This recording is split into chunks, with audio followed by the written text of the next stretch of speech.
Hallo, noch ein kleines Tutorial, um Objekte zu erstellen. Hier Beispiel Revolver in Nomad Sculpt und ich gehe mal in die Nomad App. So schaut dieser Revolver aus. Und das ist eins der leichtesten Objekte zu machen, wenn man diese Technik mit der Silhouette nutzt. Und die werde ich jetzt auch zeigen. Und ich erstelle jetzt eine neue Szene und hau die Kugel raus. Perspektive aus, okay. Und jetzt brauchen wir Nomad Sculpt. Und zwar, nein, wir brauchen Procreate. Und zwar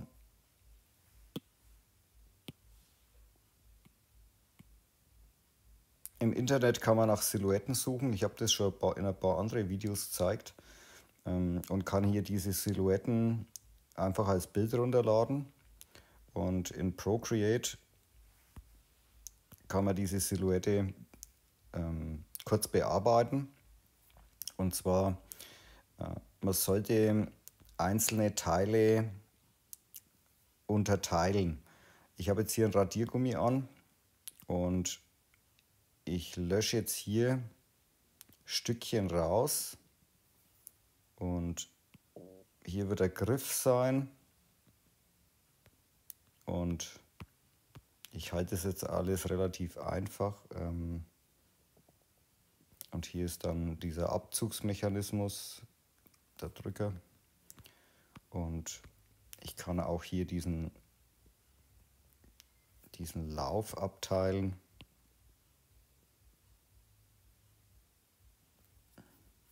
Und natürlich die Trommel müssen wir rausschneiden,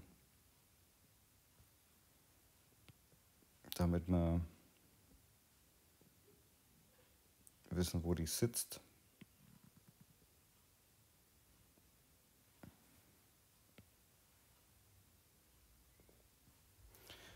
Man kann das mit viel Liebe machen oder so schnell wie ich jetzt, weil die Zeit vom Video läuft immer. Mir sollte es jetzt einmal genügen. Naja, hier mache ich noch Untertrennung. So. Und dieses Bild speichert man jetzt als einfache JPEG-Datei, Bild sichern. Und jetzt brauchen wir diese Internetseite, die kostet nichts und ist ohne Anmeldung, funktioniert einfach so. Und hier kann man dieses Foto von diesem Revolver, also diese Silhouette mit diesen Unterteilungen hochladen. Und als Werkzeug nimmt man das Extruieren-Werkzeug und die Größe kann man noch ändern, damit es in Nomad Sculpt nicht riesengroß ist. Und erstellt diese STL-Datei. Das dauert ein paar Sekunden. Und hier in der Vorschau sieht man schon, dass dieser Revolver jetzt dreidimensional schon ist. Man kann das herunterladen und ist schon fertig. Hier in Nomad Sculpt, ich habe da in diesem Split View, nein, nicht im Split View, in dieser Ansicht hier diesen Dateibrowser und mache das per Drag and Drop, kann ich das da rein tropsen lassen. Und jetzt kommen wir gleich zu einem wichtigen Punkt, weil ich habe das Video vorhin schon mal gemacht. Und zwar dieses Objekt hier, das landet jetzt irgendwo in Nomad Sculpt im Raum. Und am besten, man macht jetzt hier Move Origin und Entschuldigung, muss schnell speichern. Und hier ist die Frontansicht und man rotiert am besten jetzt das gleich in die korrekte Ansicht. Jetzt hat man es hier, wenn man auf Front tippt, ist gleich richtig und nochmal Move Origin, jetzt ist im Mittelpunkt. Ich habe gerade diesen Schritt übergangen und bin bei einem Teil dann auf Schwierigkeiten gestoßen, die es so eigentlich nicht gibt. Jetzt kann man hier diese Form schon ein wenig anpassen. Und man sieht jetzt hier, man hat ein Objekt, man kann das jetzt unterteilen in mehrere Objekte, indem dass man in der Szene auf Separate drückt. Und jetzt hat man einzelne Parts. Ich habe hier diesen Griff und ich kann jetzt hier über dieses Voxel Remeshing Keep Sharp Edges und die Auflösung kann ich hier diese Teile neu meshen, also und dementsprechend dann bearbeiten. Ich kann nicht diesen Move, sondern diesen Smooth Brush benutzen. Und in den Einstellungen kann ich hier auf Grab Dynamic Radius schalten. Und wenn man jetzt hier zieht, runden sich alle Flächen. Ich kann diese Intensität erhöhen. Dann wird das ganze Teil hier gerundet. Und mit dem Gizmo kann ich das wieder ein bisschen anpassen. Und mit diesem Drag-Tool kann ich die Teile hier schön in Form bringen. Ich schnappe mir jetzt das Mittelteil, Keep Sharp Edges, Remesh und jetzt kann ich wieder mit diesem Smooth Tool, ich habe immer noch diesen Grab Dynamic Radius drin und ich drehe die Intensität jetzt wieder runter und runde einmal diese Kanten etwas ab. Man kann die Intensität noch etwas runterdrehen.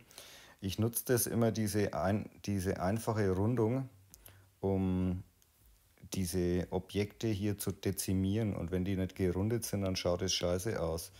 Wenn man es mal so ausdrücken darf. Okay, hier kann man das genauso machen. Man kann dieses Teil hier schöner dezimieren, wenn ein paar Rundungen drin sind. Und so kann man Punkt für Punkt diese Einzelteile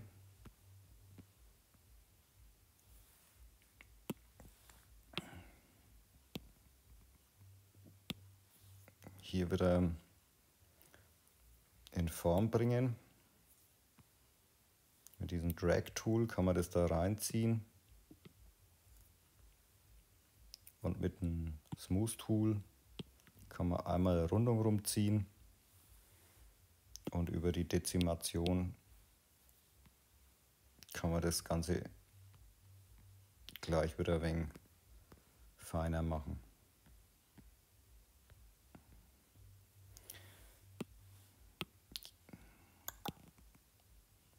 Remesh. Dann hat man das Drag-Tool.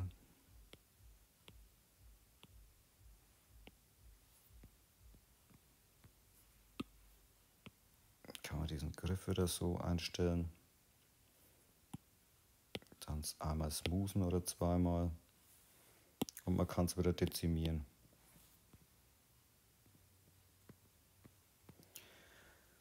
Diesen Lauf hier, den kann man natürlich tauschen. Also man kann jetzt so sagen, alles klar, ich lasse den jetzt einmal als Referenz drin und nutze hier dann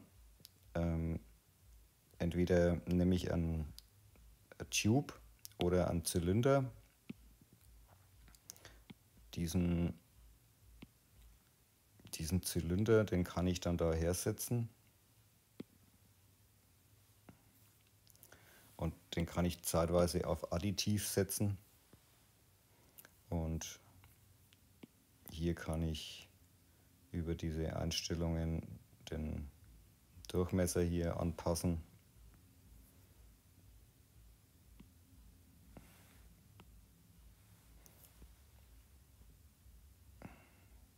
So, wenn ich der Meinung bin, das haut ungefähr hin, dann kann man hier auch die Topologie nur runterfahren Da braucht man nicht viel.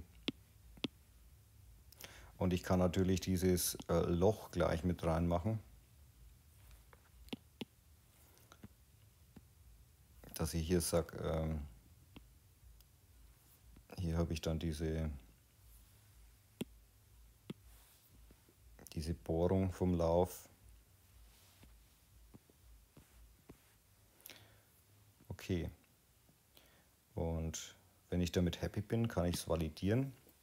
Und dieses ursprüngliche eckige Objekt hier, das kann ich einfach löschen. Okay. Und jetzt habe ich den da noch. Den bringe ich in Position, mache das kleiner und kann wieder über dieses Voxel Remesh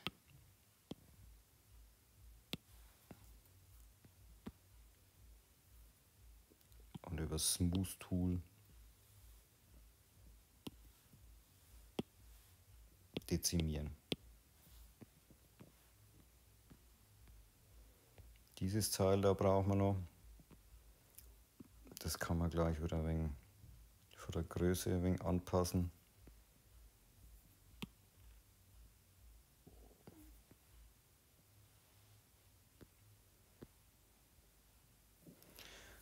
Ja, kann man auch wieder dezimieren und so weiter. Diese Trommel hier, die kann man auch ersetzen. Da schnappt man sie wieder einen Zylinder.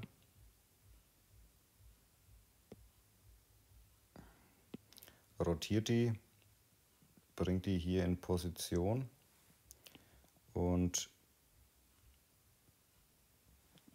jetzt hier hinten kommt noch dieser Abschluss vom Zylinder hin, den Platz, den lassen wir uns. Und den Durchmesser kann man noch ein wenig anpassen, so ungefähr.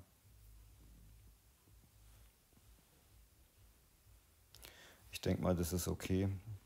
Man kann die Topologie ein wenig ändern, aber ich denke, das passt so. Und jetzt kommt man zu dem Punkt, wo ich vorhin Schwierigkeiten gekriegt habe. Und zwar hier in diesen, hier haben wir diesen Solo-View von diesem Zylinder. Und ich wollte über das Trim-Tool Löcher reinschneiden. Und jetzt bin ich gespannt, ob es jetzt funktioniert. Und zwar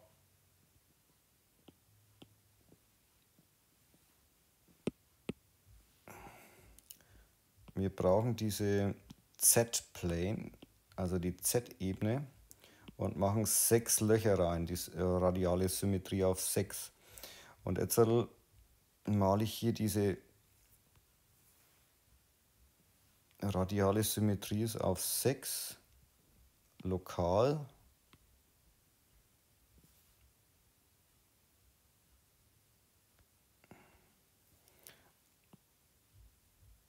Die Y. Dann probieren wir die Y.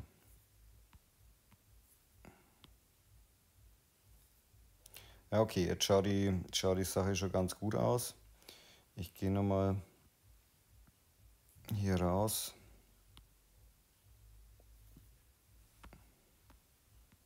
Wie schauen die Löcher aus? Eigentlich sind sie nicht schön. Ne?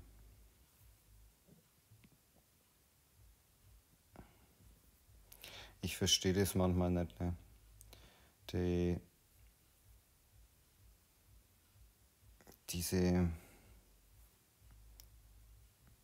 Man ist jetzt hier im richtigen View.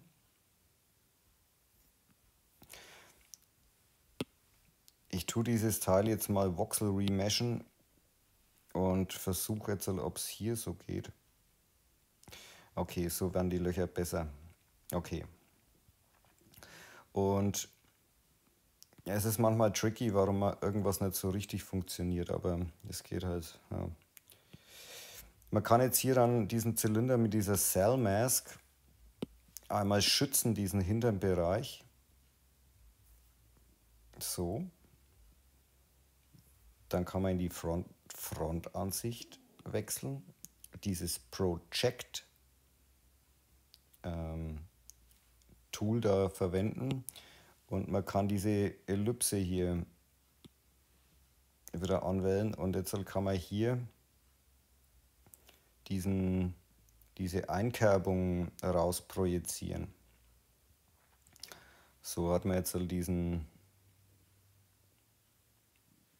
Effekt hier von diesen Einkerbungen hier. Man kann jetzt hier mit dieser Maske versuchen, hier das rauszublurren. Ich mache mal Cell Mask. Zigmal auf Blur drücken. Das ist manchmal ein wenig nervig. Und ich schneide jetzt nochmal mit Project diese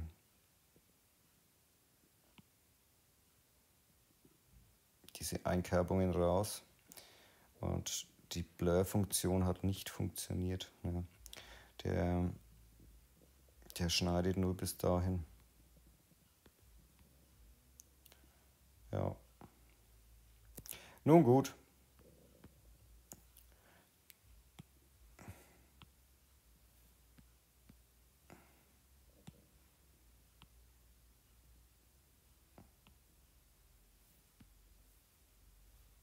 Man kann ja etwas bescheißen. Man könnte jetzt auch diese Boolsche Funktion da verwenden. Na, das gefällt mir nicht. Das gefällt mir nicht. Also machen wir diesen Zylinder da auf die andere Art. Wir nehmen eine Tube, einen Path und Division 3.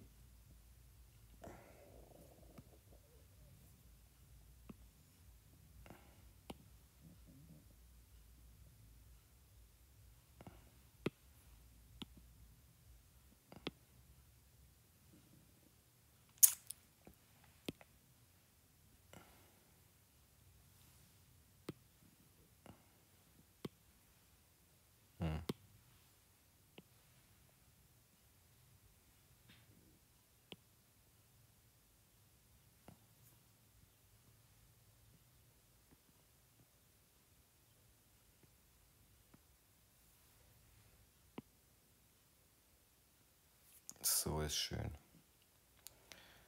Okay.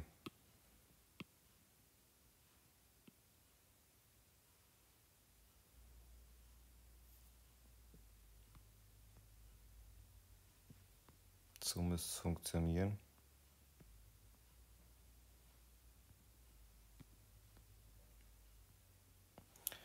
Okay. Und jetzt ändern wir diesen Pivot hier auf die Mitte.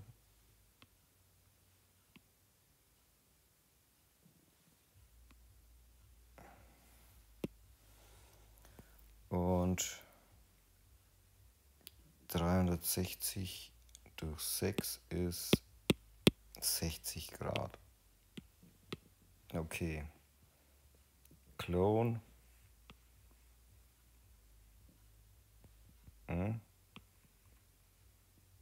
Clone. Clone. Das hat er nicht gemacht.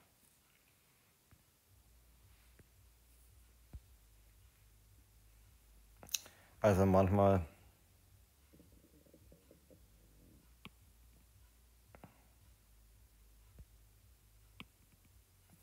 so, jetzt haben wir das Ganze 6 Mal. Diesen hier und diese Teile hier, die kann man verdecken.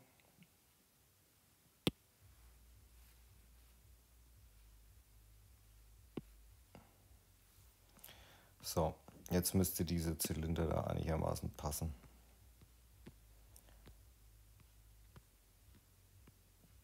Und den kann man jetzt natürlich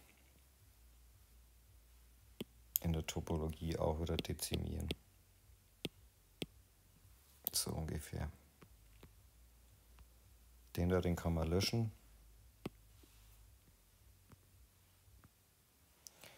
Und jetzt brauchen wir nur noch eine Kugel.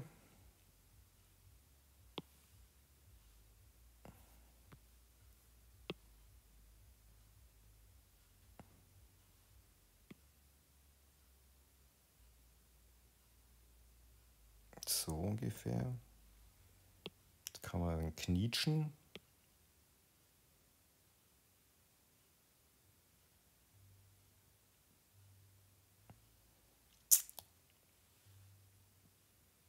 Und jetzt kann man es abschneiden. Dieses Hole Filling ist an. Mit einem hier so.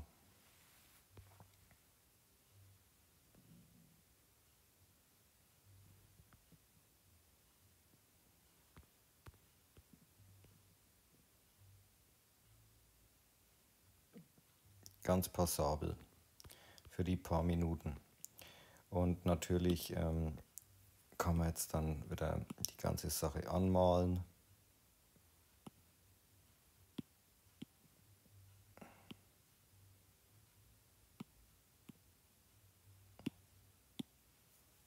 Und diesen Sachen.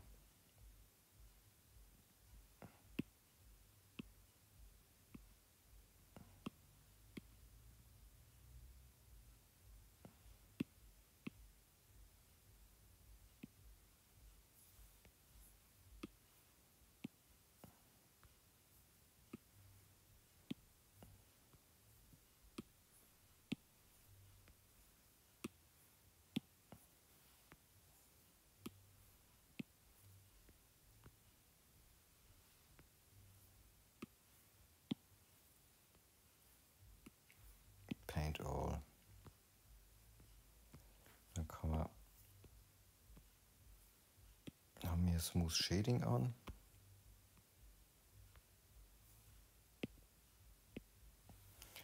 Ich denke, wir dezimieren das da mal nochmal.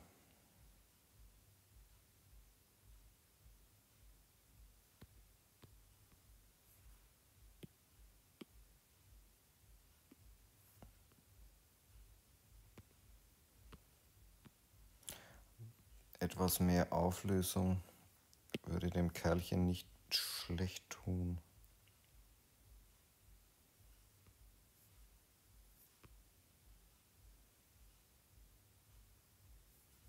Smooth.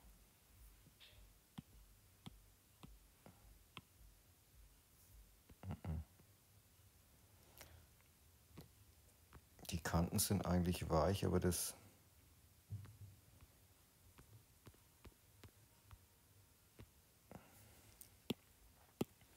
Post-Processing, Wire off, Perspektive an. Nun ja, verschönern kann man es natürlich. Aber warum jetzt das wieder so ausgefressen ausschaut, obwohl es eigentlich schön ist, das ist nur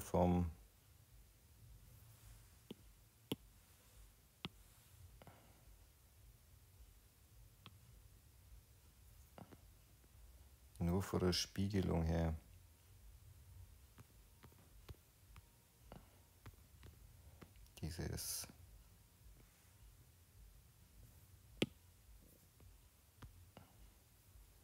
Diese Spiegelungen sind manchmal scheiße.